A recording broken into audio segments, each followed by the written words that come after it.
ನಮಸ್ಕಾರ. ನಾನು doctor Samarth Rao, Ayurveda physician, ಅಮೃತ Ayurvedic centre ಬಸವನಗುಡಿಯಲ್ಲಿ practice ಮಾಡ್ತಾ ಇದ್ದೀನಿ. ನಾವು ದಿನಚರ್ಯೆ ಹೇಳೋದನ್ನು ಕಂಟಿನ್ಯೂ ಮಾಡ್ಕೊಂಡು ಹೋಗೋಣ. ಗೋಲ್ಡನ್ ಅವರಲ್ಲಿ ಎದ್ದಾಗ ಎರಡನೇ ಇಂಪಾರ್ಟೆಂಟು ಕೆಲಸ ಏನು ಮಾಡಬೇಕು ಅಂದರೆ 8 ಬೊಕ್ಸೆ ನೀರು ಕುಡಿಬೇಕಾಗಿರೋದು. ಈ ನೀರು ಒಂದು ಔಷಧಿನೇ. ಸುಮಾರು ಜನ ವಾಟರ್ ಥೆರಪಿ, ವಾಟರ್ ಟ್ರೀಟ್ಮೆಂಟ್ ಅಂತ ಮಾಡ್ಕೊಂಡು ಹೋಗ್ತಾರೆ. ಬರೀ ನೀರಲ್ಲೇ ನೀವು ಸಾಕಷ್ಟು ಕಾಯಿಲೆಗಳನ್ನೆಲ್ಲ ಗುಣಪಡಿಸ್ಬೋದು. ಆಯುರ್ವೇದ ಏನು ಹೇಳುತ್ತೆ, ಕಾಕಚಂಡೀಶ್ವರ ಗ್ರಂಥ ಅಂತ ಒಂದು ಗ್ರಂಥದಲ್ಲಿ ಅವನು ಹೇಳ್ತಾನೆ,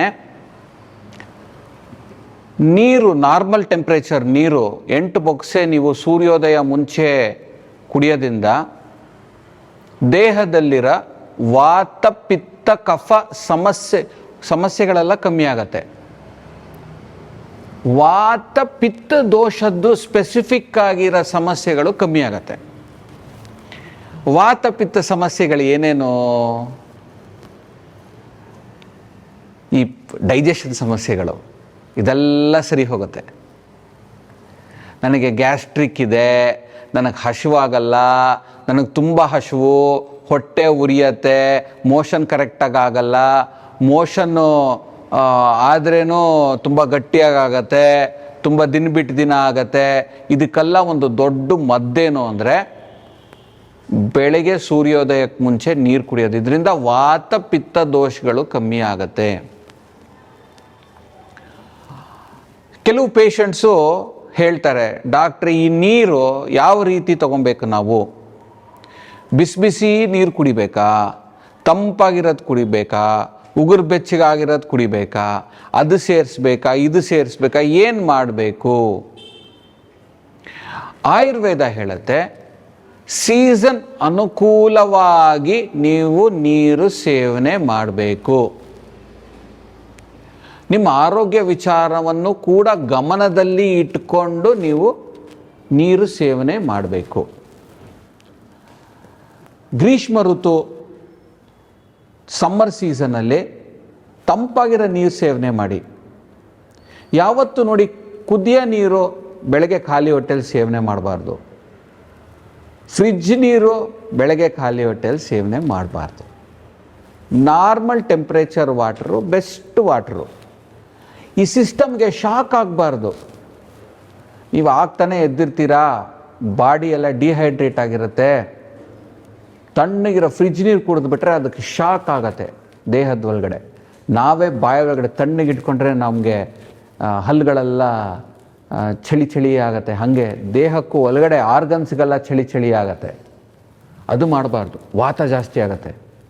ತುಂಬ ಬಿಸಿ ಬಿಸಿ ನೀರು ಕೂಡ ಎದ್ದು ಕುಡಿಬಾರ್ದು. ಉಗುರು ಬೆಚ್ಚಗಿರೋ ನೀರು ಕುಡಿಬೇಕು, ಇದೇ ಬೆಸ್ಟು. ಏನೋ ಒಂಚೂರು ತುಂಬ ಚಳಿಯಾಗಿತ್ತು, ನಿಮಗೆ ಕಫ ಕೆಮ್ಮು ಇದೆಲ್ಲ ಇದೆ ಅಂದಾಗ ಆ ನೀರು ಸ್ವಲ್ಪ ವಾರ್ಮ್ ಆಗಿರಲಿ, ಆ ನೀರು ಕುಡಿಬೋದು ನೀವು. ಈ 8 ಬೊಗಸೆ ಡಾಕ್ಟ್ರು ಹೇಳಿದ್ರು ಇಮಿಡಿಯೇಟಾಗಿ ಶುರು ಮಾಡಬೇಕು ಅಂತ ಇಲ್ಲ. ನಿಧಾನವಾಗಿ ಅಭ್ಯಾಸ ಮಾಡ್ಕೊಳ್ಳಿ. ಫಸ್ಟ್ 2 ಬೊಗಸೆ ಟ್ರೈ ಮಾಡಿ, 3 ಮಾಡಿ, ಹಾಗೆ 8 ಬೊಗಸೆವರೆಗೂ ಸೇವನೆ ಮಾಡ್ಬೋದು. ಆಯುರ್ವೇದದಲ್ಲಿ ಮತ್ತೊಂದಿದೆ ವಿಚಾರ, ಬರೀ ಬಾಯಿಂದ ನೀರು ಕುಡಿಯೋದಲ್ಲ, ಮೂಗಿಂದನೂ ನೀರು ಕುಡಿಬೋದು. ಯೋಗ ರತ್ನಾಕರ ಅಂತ ಒಂದು ಗ್ರಂಥ, ಆ ದಿನಚರಿಯ ಅಧ್ಯಾಯದಲ್ಲಿ ಅವನು ಹೇಳ್ತಾನೆ, ಬರೀ ಬಾಯಿಂದ ನೀರು ಕುಡಿಯೋದಲ್ಲ, ಮೂಗಿಂದ ಕೂಡ ನೀರು ಕುಡಿಬೋದು. ಆ ಮೂಗಿಂದ ನೀರು ಕುಡಿಯೋದ್ರಿಂದ ನಿಮ್ಮ ಇಂದ್ರಿಯಗಳಿಗೆ ಒಳ್ಳೆ ಶಕ್ತಿ ಬರುತ್ತೆ, ಕಣ್ಣು ದೃಷ್ಟಿ ಚೆನ್ನಾಗಿ ಕಾಣಿಸುತ್ತೆ, ಕಿವಿ ಚೆನ್ನಾಗಿ ಕೇಳುತ್ತೆ.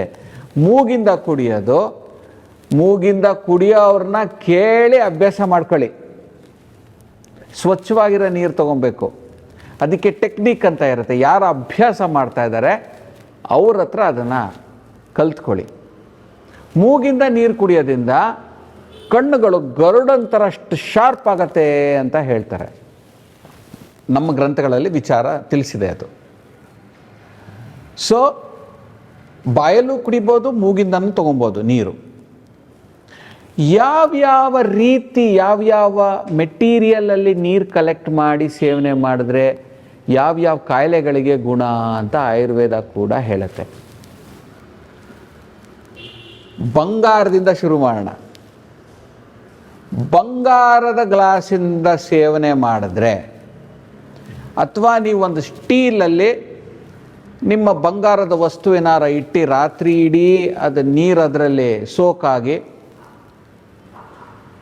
ಆ ನೀರು ನೀವು ಸೇವನೆ ಮಾಡಿದ್ರೆ ಬುದ್ಧಿಶಕ್ತಿ ಚೆನ್ನಾಗಿರತ್ತೆ, ಆಯುಸ್ಸು ಚೆನ್ನಾಗಿ ಕೊಡತ್ತೆ, ನಿಮ್ಮ ಇಮ್ಯುನಿಟಿ ಪವರ್ ಚೆನ್ನಾಗಿ ಇಂಪ್ರೂವ್ ಆಗತ್ತೆ. ಬಂಗಾರದಿಂದ ತಗೊಳ್ಳೋದ್ರಿಂದ ಆಯುಸ್ ಗಟ್ಟಿ ಆಗತ್ತೆ, ಆರೋಗ್ಯ ಚೆನ್ನಾಗಿರುತ್ತೆ. ತಿನ್ನಿದ ಆಹಾರಗಳಲ್ಲೆಲ್ಲ ಏನಾರು ವಿಷಗಳೇನಾರು ಸೇರ್ಕೊಂಡ್ರೆ ಅದು ಚೆನ್ನಾಗಿ ಡೈಜೆಸ್ಟ್ ಆಗಿ ಹೋಗುತ್ತೆ. ಇದೆಲ್ಲ ಈ ಫರ್ಟಿಲೈಸರ್ಸ್ ಅದು ಇದು. ಸೊ ಈ ಬಂಗಾರದ್ದು ಅದು ತುಂಬ ಇಂಪಾರ್ಟೆಂಟು. ಈ ಸಿಲ್ವರ್ ಗ್ಲಾಸಸ್ ಬರುತ್ತೆ. ಈ ಸಿಲ್ವರ್ ಮೆಟಲಿನ ಗ್ಲಾಸು ರಜತ, ಅದನ್ನು ಉಪಯೋಗಿಸ್ಕೊಳ್ಳೋದ್ರಿಂದ ಮಾನಸಿಕ ಸಮಸ್ಯೆಗಳೇನಾರ ಇತ್ತು ಅಂದರೆ ಅದು ಕಮ್ಮಿ ಆಗತ್ತೆ. ತುಂಬ ಚಂಚಲತ್ವ, ಮೂಡ್ ಸ್ವಿಂಗ್ಸು ಇವೆಲ್ಲ ತುಂಬ ಇತ್ತು ಅಂದರೆ ಅದು ಕಮ್ಮಿ ಆಗತ್ತೆ. ಕಣ್ಣು ಚೆನ್ನಾಗಿರತ್ತೆ. ರೌಪ್ಯದ್ದು ಗ್ಲಾಸಿಂದ ನೀರು ಕುಡಿಯೋದ್ರಿಂದ ನಿಮ್ಮ ರಕ್ತದ ಸಮಸ್ಯೆಗಳಿದ್ರೆ ಅದು ಕಮ್ಮಿ ಆಗತ್ತೆ. ದೇಹದಲ್ಲಿ ನೋವುಗಳೇನಾರ ಇದ್ದರೆ ಅದು ಕೂಡ ಕಮ್ಮಿ ಆಗತ್ತೆ. ಇದು ರೌಪ್ಯದ್ದು. ನಂತರ ತಾಮ್ರದ್ದು.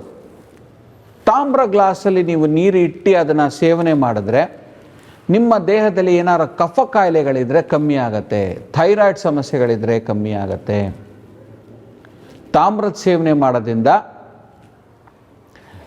ಬೇರೆ ಏನಾರೋ ನಿಮ್ಮ ಚರ್ಮ ಕಾಯಿಲೆಗಳಿದ್ರೆ ಅದು ಕೂಡ ಕಮ್ಮಿ ಆಗತ್ತೆ. ಹಿತ್ತಾಳೆ ಗ್ಲಾಸಲ್ಲಿ ನೀರು ತುಂಬಿಸಿ ಅದನ್ನು ಸೇವನೆ ಮಾಡಿದ್ರೆ ದೇಹದಲ್ಲಿ ಕ್ರಿಮಿಗಳೇನಾರ ಇದ್ದರೆ ನಾಶವಾಗತ್ತೆ. ಆಯುರ್ವೇದ ಇದು ಹೇಳುತ್ತೆ. ಕ್ರಿಮಿಗಳೇನಾರ ಇತ್ತು ಅಂದರೆ ಹಿತ್ತಾಳೆ ಗ್ಲಾಸಲ್ಲಿ ನೀರು ಹಿಂದಿನ ದಿವಸ ರಾತ್ರಿ ಇಟ್ಟು ಬೆಳಗ್ಗೆ ಹೇಳ್ತಾರಂಗೆ ತಗೊಳ್ಳಿ.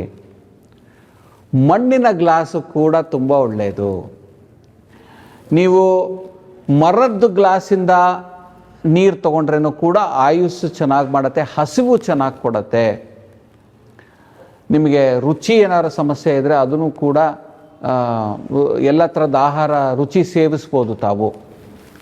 ಸೊ ಹೀಗೆ ಬೇರೆ ಬೇರೆ ಮೆಟೀರಿಯಲ್ಸ್ದು ನೀವು ಗ್ಲಾಸಲ್ಲಿ ನೀರು ಬೇಕಾದ್ರೆ ತುಂಬಿಸಿ ಬೆಳಗ್ಗೆ ಹೊತ್ತು ನೀವು ಅದನ್ನು ಸೇವನೆ ಮಾಡಬಹುದು.